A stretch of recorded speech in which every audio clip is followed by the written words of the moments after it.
Morning, ladies and gentlemen, and welcome to the Wednesday, August 6th, 2025 meeting of the Lake Havasu City Planning and Zoning Commission. If you'll please rise and join me for the Pledge of Allegiance. I pledge allegiance to the flag of the United States of America and to the republic for which it stands, one nation, under God, indivisible, with liberty and justice for all. Thank you. And Madam Secretary, would you please call the roll? Commissioner Susanna Ballard. Commissioner Joan DeZuro. Here. Commissioner Paul Lair is recused today. Commissioner Tiffany Wilson. Commissioner Lonnie Stevenson. Here. Chair Jim Harris. Here. Commissioner Gabrielle Medley. Commissioner Mary Costa. Here. Commissioner J.P. Thornton. Here. Commissioner Phil Annette.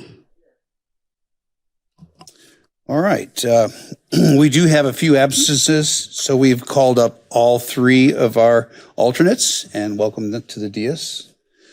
Mr. Gilbert, correspondence and announcements. Thank you, Mr. Chairman. On the 22nd of July, City Council approved the Desert Sky Townhomes project by unanimous vote. So they've already been into pre-app with us, so that looks like it's going to be moving forward. On the general plan audit has been sent out, and highly encourage to get as many comments as possible on that regarding the different goals, objectives, policies from our current plan, that as to which one's worth keeping, which ones need to be amended, that kind of thing. So the more comments we get, the better. And then finally, on August 13th, the steering committee is holding its next meeting for the general plan. That's all I have. All right. Thank you, Mr. Gilbert. Minutes of the last meeting. Are there any additions, deletions, corrections to the minutes of the last meeting by commissioners? Anybody? We are at the table for a motion and or discussion. Mr. Annette, you have a motion? Motion to approve by Mr. Annette. Do we have a second? Second. And we have a second by Mr. Thornton. Any further discussion on the motion? Hearing none, let's go ahead and vote.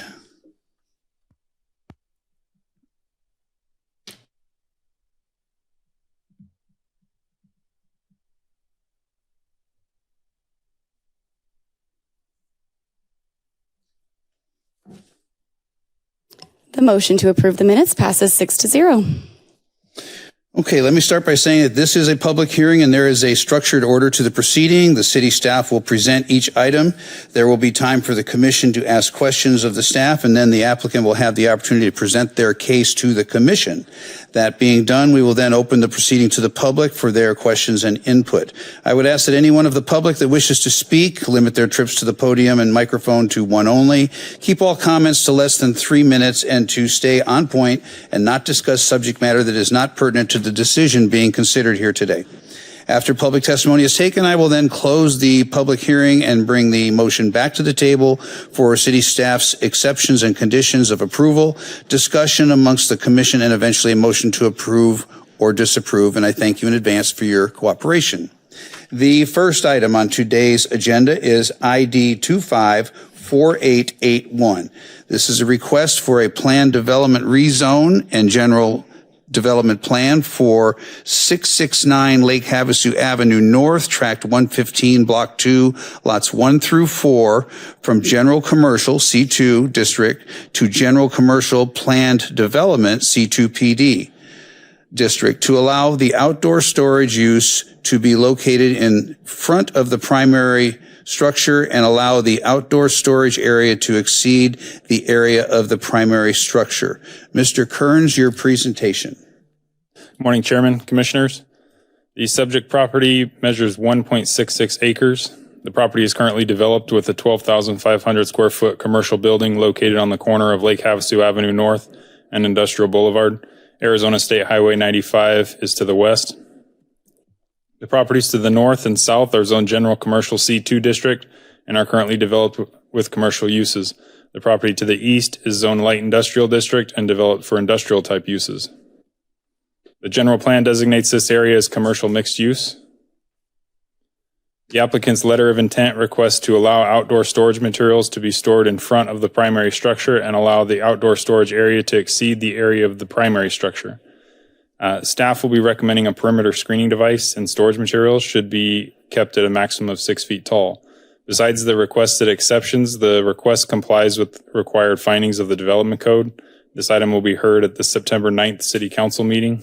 I'll be happy to answer any further questions, and the applicant is also here today. Any questions of staff by commissioners? Anybody at all? Okay, thank you, Mr. Kearns. Is the applicant present? Would you like to make a presentation? Please come forward, state your name for the record, Mr. Lair. Good morning, Commissioners. My name is Paul Lair, 2000 McCulloch Boulevard. Mr. Kearns did a great job representing the project, and I'm happy to answer any questions. Any questions of the applicant by commissioners? Okay, thanks, Mr. Lair. All right, thank you. All right, this is a public hearing. I will now open it up to the public. Is there anybody in the audience that wishes to speak on this item, either pro or con? Seeing none, I'll go ahead and close the public hearing portion and bring it back to the table for staff's conditions. Staff's recommended conditions are: 1, the development of the property shall substantially match the general development plan. 2, the perimeter barrier shall be a 6-foot tall concrete masonry unit wall. 3, storage materials shall be stored at a maximum height of 6 feet tall. 4, building permits and design review for compliance with city codes are required prior to development of the property. These are the 4 conditions the Planning Commission would be recommending to City Council. All right, we are at the table for discussion and or a motion, commissioners. Anybody? Mr. Stevenson. Mr. Kearns, if you go back to the outline of the site plan, I just make sure I'm understanding where this wall is going that we're talking about.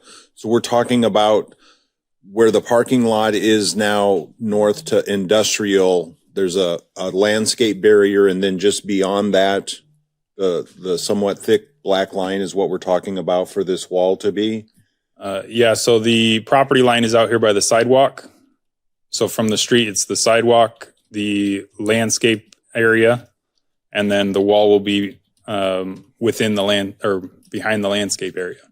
And then they'll also still have the storage area to the south, to the bottom of the property. Correct. As well. Yes, that's actually behind the structure, though.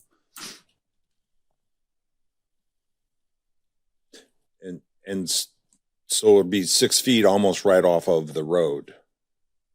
I'm not sure it's about 10, it's a 10-foot landscape area. So it should be about 10 feet from the sidewalk. So is there any concern from someone on industrial heading east, making a right-hand turn onto Lake Havasu Avenue, of being able to see around the corner? Any obstructions, traffic flow, any concerns there? So the city has a site distance requirement that would need to be met, which is why the site plan has the cutback on the corner, on that one corner. So when they do design review, we'll make sure it meets that city standard. So that diagonal is the site corridor. That's why it's cut back. The dimensions aren't on here. So whether it's 1 or 2 feet or so on away, that would be something that we'd nail down during design review. And I guess just my final question is do we have anywhere else that we've done something similar to this, of putting a 6-foot wall on the front side of a building perimeter? I can't think of anything off the top of my head, but the 6-foot screening device is very common in town. That's what we require for all storage areas, to be screened from view. Yeah, so because this is already front like this, though. What's that? It's typically not in the front like this, though. Well, we typically don't allow storage in the front of the building. That's why they're here today. So the wall being in the front, because since they're requiring storage in the front or requesting storage in the front, is why we require the wall in the front. Thank you. Any other questions? Mr. Thornton. In the back, is the back area going to be walled too, or is that even required? I mean, if you're going down, like Havasu Ave, you have all that. That's You can currently stuff back there right that's now. currently an existing chain link fence that would be remaining according to their site plan. So that'll just be all still visible the way it is then. It would remain the way it is. Yeah. Any additional questions? Yeah. Paul, the applicant Mr. has- Lear, please come back to the podium. Right, just to clarify, the existing chain link fence in the rear storage area, that's on the general development plan, it shows it being slatted. So it will have some screening. And the rest of the site facing Lake Havasu Avenue and Industrial would have the 6-foot-high masonry screen wall. Right, thank you. And one example of, if I may, Modern Edge Stone. We had a freestanding site-specific outdoor storage area there for their material. So that might be the precedent that exists for having a 6-foot-high screened There are outdoor other storage. locations in town. Oh, okay, thank you. Can't think of them offhand, but that's a good example. Any other questions? All right, we are at the table for discussion and or a motion. Ms. Zero? I'll make a motion.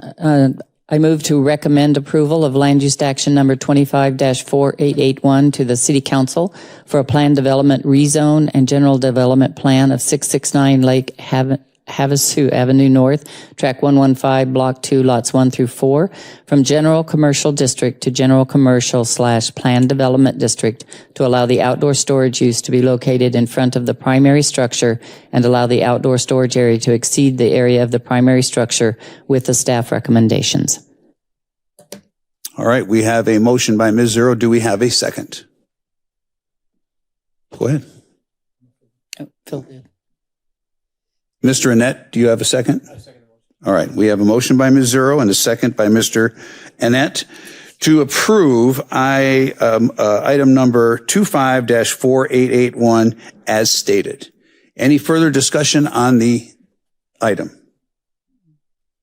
Hearing none, let's call for the question.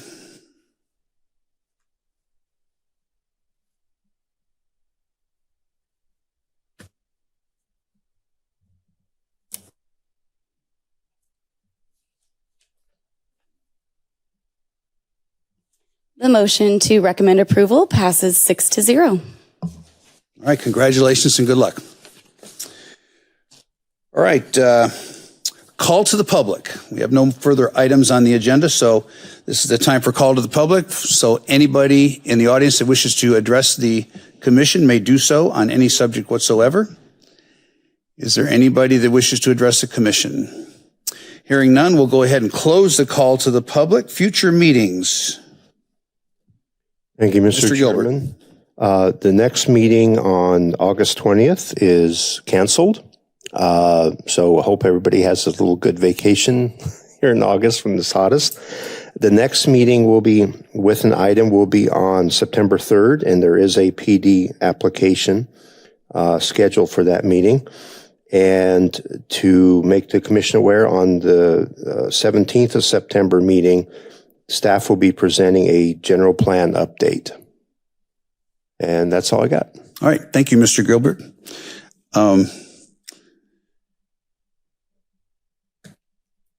I will not be here at the August 3rd meeting, okay?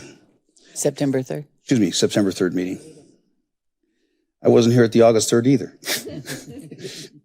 All right, that concludes our business today. We stand adjourned. Thank you, everybody.